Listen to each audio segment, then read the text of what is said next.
our monster variant today is the Arcforge Arbalest.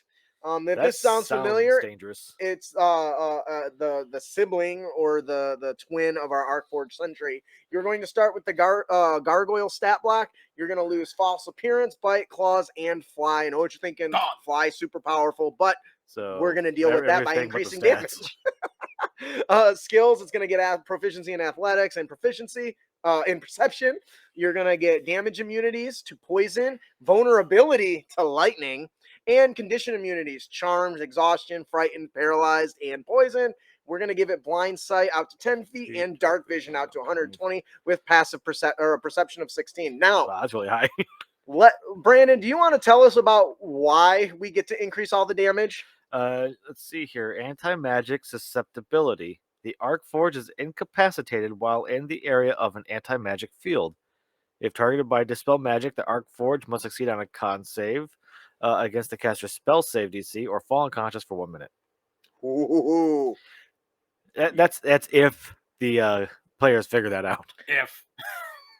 Ian, do you want to tell us about the next feature? Yep, the Death Burst. When it dies, it explodes in a burst of crackling, arcane energy. Ooh, nice. Each creature within 10 feet of it must succeed on a DC 14 Dex save, taking 48 lightning damage. Ouch. And can't take a reaction until the start of the next turn if they fail to save, or just half damage on a successful save. And after that, they also get the Slam attack. Slam! Which is basically a 2d8 plus 4 bludgeoning damage. And if the target is a creature, it must succeed on a DC 14 con save, or it can't take reactions till the end of its next turn. Justin, you suck. God. Arc Blaster. Range spell attack, plus 4 to hit. Range 150 to 300. /300. I just found out that was something totally different than what I thought it was yesterday.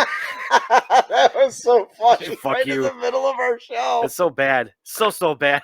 Yeah. It's like, why does he have disadvantage? Because it's between this. Like, that's not how that works. I've been DMing for 4 years. I've been doing it wrong this whole time. Let's see. One creature hit as equals 5, 1d6 plus 2 slashing damage, plus 2, 1d4 lightning damage. A target must make a DC 14 dexterity saving throw.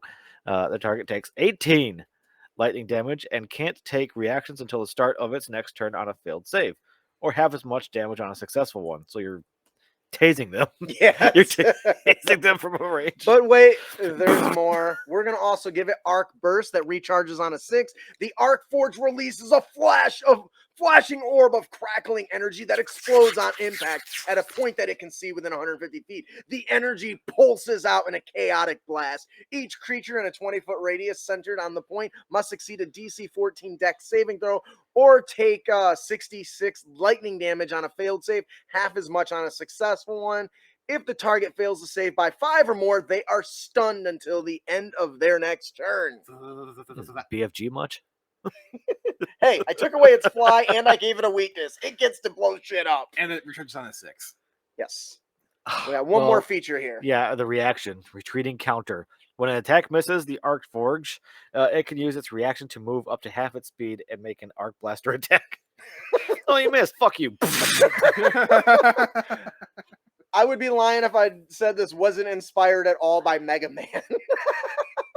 With the Arc Blaster thing. Yeah. So yeah, this is pretty straightforward. Because we weakened it by stripping its fly, it was only necessary to give it some more damage. But then also giving it anti-magic susceptibility just was something that I felt was necessary because it is a construct. So what do you guys think? It sounds like a death wish. It sounds shocking. Oh my God. I hate you. All right. That's pretty straightforward. I don't know if the image has been shown up. The artwork for this thing is absolutely awesome. I finished writing up the lore and the stat block and everything for it. So that'll be going out to patrons this Tuesday. So if you want more monsters with lore, backstory, not just backstory, but lore that you can feed with knowledge checks to your players, which is something that's really fun that I enjoy doing. So that would scare me. All right. That'll do it for our monster, the Arcforge Arbalest.